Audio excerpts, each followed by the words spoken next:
ভোরবেলা সবার ঘুম ভাঙার আগেই এক মা পাখি বের হয় খাবারের খোঁজে। তার ছোট্ট ছানাটা বাসায় বসে ক্ষুধায় অপেক্ষা করে আছে। পাখি রেললাইনের পাশে পড়ে থাকা কিছু শস্য খুঁজছে। রেললাইনের পাশে পড়ে থাকা কিছু শস্য দেখে মা পাখি নেমে আসে। সে জানে জায়গাটা বিপজ্জনক, কিন্তু ছানার মুখে হাসি দেখার জন্য সে সব কিছু করতে রাজি। পাখি শস্য মুখে নিচ্ছে, দূরে হুইসেল বাজে। না, হঠাৎ দূরে ট্রেনের হুইসেল বাজে। চারপাশ কেঁপে ওঠে, ট্রেন দ্রুত এগিয়ে আসছে।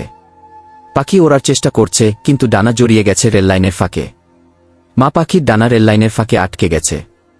সে ছটফট করে, কিন্তু বের হতে পারে না। তবুও সে থামে না, এক হাতে শস্য, এক মনে ছানার কথা। ট্রেন খুব কাছাকাছি চলে এসেছে। শেষ মুহূর্তে সে শস্যটা তুলে আকাশে ছুড়ে দেয়, ঠিক তার বাসার দিকে। ট্রেন চলে যায়, রেললাইনে নিস্তব্ধতা, দূরে ছানাটি শস্য মুখে নিচ্ছে। ট্রেন চলে যায়, মা আর নেই, কিন্তু তার ভালোবাসা ছানাটিকে আজও বাঁচিয়ে রেখেছে। আকাশের দিকে তাকিয়ে থাকা ছানা পাখি, আর তার চোখে অশ্রু। মায়ের ভালোবাসা কখনো হারিয়ে যায় না।